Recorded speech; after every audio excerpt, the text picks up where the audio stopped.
चलिए मैं आ रहा हूं अब दोनों के पास मिल्की उपचुनाव पर एक और बड़ा अपडेट दे दूं, फिर मैं लौट रहा हूं। दुबे साहब आपके पास भी, आजम साहब आपके भी। तीसरे राउंड की गिनती भी पूरी हो गई है। क्या तीसरे राउंड में 10,170 वोट से बीजेपी उम्मीदवार आगे। ये बड़ी खबर 10,000 से ज्यादा। अब मुझे लग रहा है कि शायद चंद्रभानु पासवान को पकड़ पाना भाई मुश्किल हो जाएगा बीजेपी के उम्मीदवार को। 10,000 बहुत बड़ी लीड होती है विधानसभा चुनाव के अंदर, और 12 बजे तक तो तस्वीर साफ हो ही जाती है, और 9 बज चुके हैं। और अतुल हमारे साथ। अतुल, क्या अपडेट आपके पास, क्योंकि 10,170 वोटों से बीजेपी उम्मीदवार आगे चल रहे हैं मिल्कीपुर में। मेरे साथ तो अजीत प्रसाद के जो पिता है अवधेश प्रसाद है, वो दावा कर रहे हैं संख्या बता करके वोटों की। क्या संख्या आप दावा कर रहे हो? भारतीय जनता पार्टी की सरकार ने चुनाव के अधिकारियों पर, कर्मचारियों पर जबरदस्त दबाव डालकर फर्जी वोट डलाया, और पीठासीन अधिकारी भारतीय जनता पार्टी के कार्यकर्ता के रूप में थे, जिसकी सूचना चुनाव आयोग भारत सरकार, चुनाव आयोग उत्तर प्रदेश और जिलाधिकारी, कमिश्नर सबको दिया। अच्छा मंत्री जी, अभी ताजा अपडेट 10,000 कुछ फोटो से भाजपा प्रत्याशी आगे चाहिए और चंद्रभानु पासवान आगे चाहिए 10,000। अभी का ताजा अपडेट गलत, झूठी बात है। समाजवादी पार्टी आगे चल रही है।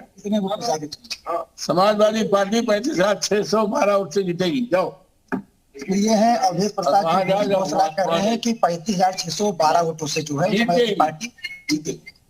चलिए ये देखिए, अवधेश प्रसाद कह रहे हैं कि 35,000 से भी ज्यादा वोटों से जीत रही है, लेकिन यहाँ तो 10,170 वोटों से बीजेपी उम्मीदवार चल रहे हैं। वो कह रहे हैं कि ये आंकड़े गलत है, ये गलत है। हालांकि आरोप भी लगा रहे हैं साथ साथ।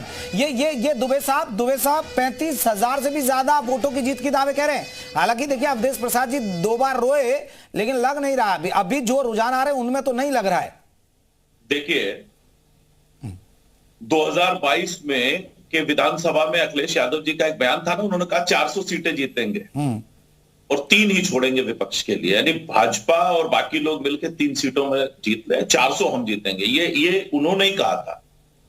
तो जब उनके पार्टी के राष्ट्रीय अध्यक्ष इस तरह की बात कर रहे हैं, तो अवधेश प्रसाद जी तो कुछ भी बात कर सकते हैं। और पिछले दिनों जिस तरह से उन्होंने अखिलेश यादव जी ने उनको अयोध्या का राजा घोषित कर दिया था, तो वो फिर फरमान सुनाने में भी विश्वास रखने लगे, फिर वो बड़ी बड़ी बातें भी करने लगे। लेकिन कोई बात नहीं है, अब तो वोटों की गिनती शुरू हो चुकी है, रुझान सामने आ रहे हैं, और आने वाले कुछ घंटों में स्थिति साफ हो जाएगी कि समाजवादी पार्टी, अवधेश प्रसाद जी और अजीत प्रसाद जी कहां खड़े हैं, भारतीय जनता पार्टी कहां है। लेकिन दुबे साहब एक बड़ा सवाल है ना। अब आजम साहब भी यही बात कर रहे हैं, भाई इतनी शिकायतें की, चुनाव आयोग से मिले, उनकी शिकायत पर ये संज्ञान नहीं लिया जा रहा है, तो ये सवाल तो उठेंगे। फिर वो पिंडदान कर रहे हैं, वो कफन पहना रहे हैं फिर चुनाव आयोग को। नहीं, देखिए एक आदमी कोई वोट डाल के जा रहा है, उसको कह रहे बताओ कहां वोट डाला, बताओ कहां वोट डाला। अरे ये समाजवादी पार्टी का स्क्रिप्टेड ड्रामा है। ये अपने ही लोगों को भीड़ में घुसाते हैं, फिर उन्हीं से बयान दिलाते हैं। आपको देखा ना कितने यूट्यूबर जो समाजवादी पार्टी के कार्यकर्ता थे, यूट्यूबर बन के घूम रहे थे और फर्जी खबरें फैला रहे थे, उनको अरेस्ट किया गया। तो चुनाव आयोग को जहां जो शिकायत मिल रही है, चुनाव आयोग उस पर अपनी कार्रवाई करता है। लेकिन समाजवादी पार्टी वही है कि रोने से पहले, हारने से पहले वो पूरा माहौल बनाने की कोशिश करती है, क्योंकि ये लोग इतने डरपोक है कि ये हार की जिम्मेदारी लेने से डरते हैं। इनको लगता है कि अगर हार की सीधी जिम्मेदारी ले लेंगे तो अखिलेश यादव जी की जो बची खुची राजनीति है वो भी खत्म हो जाएगी। ये बहुत बड़ा सवाल। देखिए ये एक बहुत बड़ा सवाल है। आजम साहब आप ये बताइए, आप लोकसभा चुनाव इतना शानदार जीते, उसी चुनाव आयोग की तारीफ करते हुए आप लीडिंग पार्टी हैं, आप यूपी में लोकसभा सदस्यों के मामले में, और सबसे बड़ी बात है आप कहते हैं कि ये आएंगे तो संविधान खत्म कर देंगे, इनके हाथ में लोकतंत्र खतरे में है, लोकतंत्र का गला घोटा जा रहा है। अब आप ये बताइए, चुनाव आयोग लोकतंत्र का हिस्सा नहीं है क्या? चुनाव आयोग संविधान का हिस्सा नहीं है? उसी चुनाव आयोग आप पिंडदान कर रहे हैं, उसी चुनाव आयोग को कह रहे हैं कि वो मर गया है, उसी चुनाव आयोग को आप कफन पहना रहे हैं। ये क्या हो रहा सर?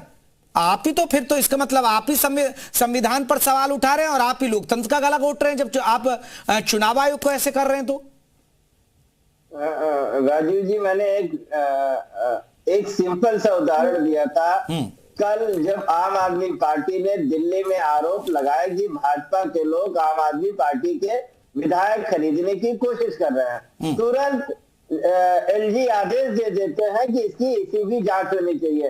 तो क्या जो आरोप लगे थे उस पे जांच के आदेश भी नहीं हो सकते थे?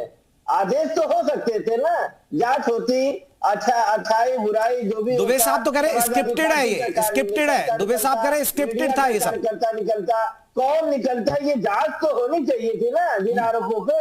जो ऑडियो वायरल हुआ कि हम पार्टी ऑफिस से बोल रहे हैं, आपको 36 और 48 का टारगेट दिया गया था, क्या इसकी जांच भी नहीं होनी चाहिए थे? हम कहते हैं चलिए समाजवादी पार्टी का ऑडियो, तो समाजवादी पार्टी के जो नेता या कार्यकर्ता इन्वॉल्व था उसे जेल में डालते। वो जांच का आदेश क्यों नहीं चुनाव आयोग दे रहा है? चुनाव आयोग संज्ञान क्यों नहीं ले रहा?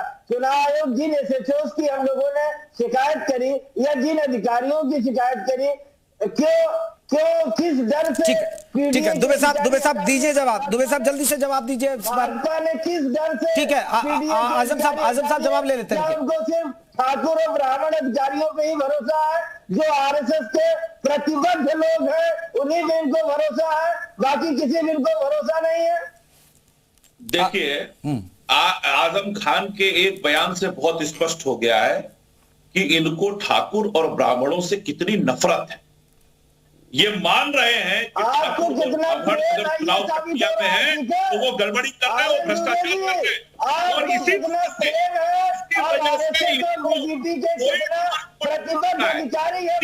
कोई वर्ग को वोट नहीं कर रहा है। ये कभी ठाकुर पे सवाल उठाएंगे, कभी ब्राह्मण पे सवाल उठाएंगे, कभी कुर्मी पे सवाल उठाएंगे, कभी मौर्य पे सवाल उठाएंगे, कभी राजपूत पे सवाल उठाएंगे, किसी सब पे सवाल उठाते हैं। इनके लिए प्रिय सिर्फ और सिर्फ आजम खान साहब की कम्युनिटी है और अपने सैफई कुत्ते के लोग हैं। बाकी उत्तर प्रदेश में ये सबको गोयम दर्जे की नजर से देखते हैं, सब पर सवाल उठाने का काम करते हैं। क्यों पीडीए के अधिकारी क्यों हटा दिए? आप मुझे बताइए, क्या समाजवादी पार्टी आज आप घोषणा करती है कि उसे जो है किसी का वोट नहीं चाहिए? आप बोलिए यहाँ पर, आप बोलिए कि हमें सवर्ण समाज का वोट नहीं चाहिए, आप बोलिए कि हमें पिछड़ों का वोट नहीं चाहिए, आप बोलिए हमें दलितों का वोट नहीं चाहिए, आप बोलिए। पूछ रहा हूँ, क्या पीडीए के लोग संविधान की शपथ नहीं लेते या पीडीए है परिवार डेवलपमेंट अथॉरिटी। जब पिता सांसद होंगे और बेटे को विधायक बनाने की कोशिश आप करेंगे तो जनता आपको नकारेगी। पीडीए के आड़ में परिवार डेवलपमेंट अथॉरिटी चलाने वालों को जनता समझ चुकी है। पिता सांसद, पिता विधायक, आप यही काम जो है कचहरी में किया, पत्नी को दे दिया टिकट, तो जनता चुनाव नहीं हराएगी तो क्या करेगी? आप सब कुछ अपने घर में रखना चाहते हैं। सांसद है, बेटे को विधायक बनना चाहते हैं, आप ये हराएगी। अपने एक सामान्य कार्यकर्ता को एक सामान्य कार्यकर्ता को टिकट दिया और जनता उस पर भरोसा कर रही है। संविधान की शपथ नहीं लेते पीडीए के लोग। चलिए देखिए, अब आरोप प्रत्यारोप तो लगेंगे, अभी हम आपके पास लौटेंगे, आपके पास सभी के पास लौटेंगे, लेकिन दर्शकों को अपडेट भी करते चले। एक बार फिर से चलते हैं मिल्कीपुर का क्या अपडेट है भाई, लगाइए स्क्रीन पर मिल्कीपुर पर अपडेट बताइए दर्शकों को। बड़ा अपडेट है, बीजेपी प्रत्याशी को बम्पर बढ़त मिली हुई है। चंद्रभानु पासवान आगे चल रहे हैं, अजीत प्रसाद आपको बता दें पीछे, और दिल्ली का अपडेट भी बताते चले दर्शकों को, दिल्ली का अपडेट भी बताते चले। दिल्ली में बीजेपी की सरकार बन रही है अभी रुझानों में दिल्ली में सरकार बीजेपी की बन रही है, तो मिल्कीपुर में भी दर्शकों को बता दें कि कमल खिल रहा है। ये बड़ा अपडेट 43 सीटें जीत रही है रुझानों में दिल्ली के अंदर, और आम आदमी पार्टी 26। जो एग्जिट पोल आए वो लग रहा है कि रुझानों के हिसाब से तो अभी सटीक बैठते हैं। और हमने भी आपको बता दें मिल्कीपुर का एग्जिट पोल बताया था, उसमें 52% लोगों ने कहा था कि बीजेपी जीत रही है, और वहां 48% लोग कह रहे थे समाजवादी पार्टी। तो यहां भी ऐसा ही लग रहा है कि भैया यहां 52-48 का रेशियो रहेगा, और वही देखने को मिल रहा है ग्राउंड पर, क्योंकि जी उत्तर प्रदेश उत्तराखंड लगातार आपको पल पल के अपडेट दिल्ली और मिल्कीपुर की महाभारत की दे रहा है। कुंदन क्या अपडेट, जल्दी से बताइए कुंदन क्या अपडेट है अभी?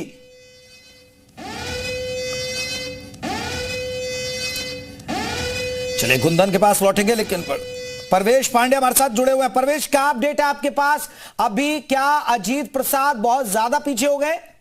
जी बिल्कुल, आपको बता दें कि तीसरे राउंड की जो मतगणना थी वो पूरी हो चुकी है और हम मतगणना स्थल के बाहर हैं। टकराव ना होता जी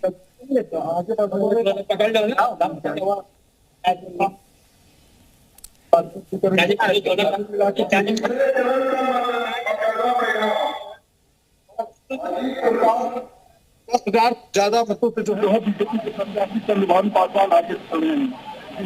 बिल्कुल। तो अभी उम्मीदवार क्या, अभी दोनों पार्टियों के जो उम्मीदवार हैं वो नजर नहीं आ रहे हैं क्या, आए हुए हैं?